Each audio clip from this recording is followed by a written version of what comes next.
আজকে আমি আপনাদেরকে গরুর মাংসের বিরিয়ানি রান্না করে দেখাবো। এটা করব আমি প্যাকেট মশলা দিয়ে, কোনো রকম ঝামেলা ছাড়াই, খুবই সহজে। হ্যালো এভরিওয়ান, আসসালামু আলাইকুম সবাইকে। দূরের বা কাছে, দেশের বা বিদেশে যে যেখান থেকে আমার আজকের এই ভিডিওটি দেখছেন, আপনাদের সবাইকে আজকের ভিডিওটি দেখার আমন্ত্রণ জানাচ্ছি। আমি শারমিন, খুলনা থেকে আজকে আপনাদের সাথে শেয়ার করছি স্পেশাল গরুর মাংসের বিরিয়ানি। যারা বিরিয়ানি লাভার রয়েছেন তারা কিন্তু চাইলে এই রেসিপিটা ফলো করতে পারেন। বিরিয়ানি রান্নার জন্য প্রথমে আমি পেঁয়াজ বেরেস্তা করে নিয়েছি। পেঁয়াজ বেরেস্তা হয়ে গেলে আমি ওখান থেকে কিছুটা পেঁয়াজ বেরেস্তা তুলে নিয়েছি এবং এর মধ্যে দিয়ে দিচ্ছি দারচিনি, এলাচ, তেজপাতা এবং পোলাও চাল। 1 কেজি পরিমাণ পোলাও চাল আমি আগে থেকেই ধুয়ে পরিষ্কার করে রেখেছিলাম।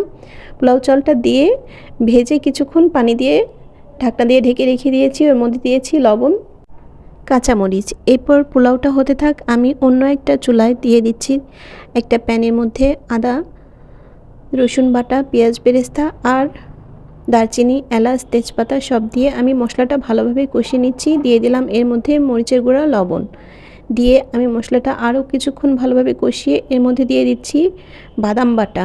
আমি এখানে কিশমিশ আর বাদামটা বেটে নিয়েছিলাম। কিশমিশ বাদাম বাটা দিয়ে এর মধ্যে দিয়ে দিচ্ছি টক দই। টক দইটা দিয়ে আমি মশলাটা ভালোভাবে কষিয়ে নিব। এর মধ্যে দিয়ে দিচ্ছি আমি কাঁচামরিচ। অবশ্যই আপনারা কাঁচামরিচ দিবেন, কাঁচামরিচটা দিলে রান্নার স্বাদটা দ্বিগুণ হয়ে যায়। এর মধ্যে দিয়ে দিচ্ছি আমি চিনি এবং মশলাটা ভালোভাবে কষানো হয়ে গেলে গরুর মাংস। এখানে আমি 1.5 কেজি পরিমাণ গরুর মাংস নিয়েছি। 1 কেজি পোলাও চালের সাথে আমি 1.5 কেজি গরুর মাংস নিয়েছি। এই পর্যায়ে গরুর মাংসটা ভালোভাবে কষিয়ে নিতে হবে। ঢাকনা দিয়ে ঢেকে আমি কিছুক্ষণ পর পর এটাকে নেড়ে দিব এবং অনেকটা সময় নিয়ে আমি এটাকে ভালোভাবে কষিয়ে রান্না করে নিব। এর মধ্যে দিয়ে দেব আলুটা দিয়ে আরও কিছুক্ষণ ঢাকনা দিয়ে ঢেকে রেখে দিব সিদ্ধ হওয়ার জন্য। ভালোভাবে এটাকে রান্না করে নিতে হবে। অল্প অল্প পানি দিয়ে আমি এখানে ভালোভাবে গরুর মাংসটা রান্না করে নিচ্ছি। এই তো দেখেন, এই পর্যায়ে আমার গরুর মাংস ভালোভাবে কষানো হয়ে গিয়েছে। এখন আমি এখানে ঝোলের পানি দিয়ে ঢাকনা দিয়ে ঢেকে রেখে দেব প্রপারলি কুক হওয়ার জন্য। এই পর্যায়ে আমি লবণটা দেখে নিয়েছি, লবণটা ঠিক মতোই ছিল। এখন আমি বিরিয়ানি মশলা দিয়ে দিচ্ছি। কিছুক্ষণের মধ্যেই আমার রান্নাটা হয়ে যাবে। দেখুন, ঝোলটা টেনে ঘন হয়ে আসলেই আমার রান্নাটা হয়ে যাবে।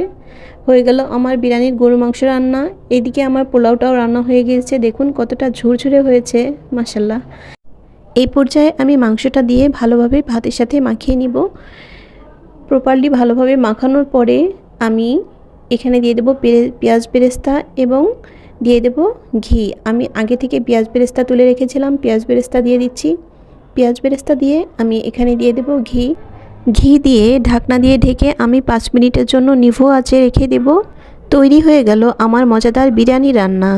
ধন্যবাদ সবাইকে যারা কষ্ট করে ভিডিওটি দেখলেন। সবাই ভালো থাকবেন, সুস্থ থাকবেন। আল্লাহ হাফেজ।